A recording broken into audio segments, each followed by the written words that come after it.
আপনি কখনো ভেবেছেন আমাদের জীবনে আমরা আসলে কি চাই বা আমাদের জীবনের লক্ষ্যটাই বা কি?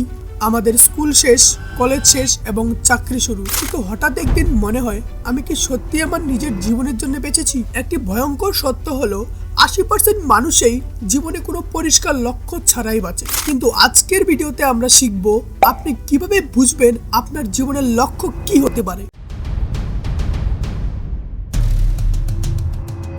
আমাদের সমাজের সবথেকে বড় সমস্যা হলো আমাদের ছোটবেলা থেকেই শেখানো হয় ভালো রেজাল্ট করো, ভালো কলেজে যাও এবং ভালো চাকরি করো, কিন্তু কেউ আপনাকে শেখায় না আপনার নিজের মন কি বলে এবং আপনার নিজের লক্ষ্য কিভাবে খুঁজতে হয়। তাই আমরা সবসময় আমাদের সমাজকে দেখে অন্যের কপি করি, সমাজের এক্সপেকটেশনকে ফলো করি এবং নিজের মনকে ইগনোর করি, এবং যার ফলস্বরূপ আমরা স্ট্রেস এবং কনফিউশনে ভুগি। আমাদের সাইকোলজি বলে মানুষ সবচেয়ে বেশি মোটিভেট থাকে যখন তার 3টা লক্ষ্য বা 3টা জিনিস পূরণ হয়। প্রথমত হচ্ছে আপনি যে কাজটা করেন সেটা করতে কি ভালোবাসেন, এবং দ্বিতীয়টা হচ্ছে আপনি কি এই কাজটাতে সবার থেকে ভালো হতে পারেন, এবং তৃতীয়টা হচ্ছে আপনি যেটা করবেন তার জন্য সবার যেন উপকারী হয়। এই 3টা বিষয়ের ওপরই আপনার জীবনের লক্ষ্য নির্ধারিত হয়ে থাকে। আমি যদি একটা রিয়েল লাইফ এক্সাম্পল দিই তবে জিনিসটা আরো সহজ হবে।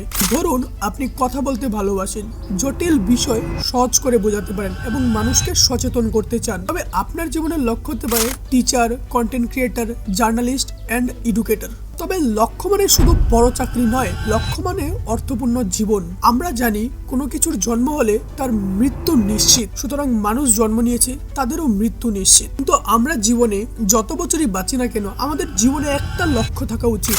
মনে রাখবেন, আপনার জীবনে যদি লক্ষ্য না থাকে আপনার জীবন কোনোদিন আপনাকে প্ল্যান বি করে দিবে না।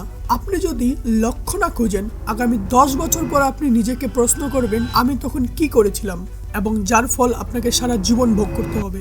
এবং আজকের জন্য এই পর্যন্তই, দেখা হচ্ছে অন্য কোনো নতুন ভিডিওতে। ততক্ষণ পর্যন্ত ভালো থাকুন, সুস্থ থাকুন।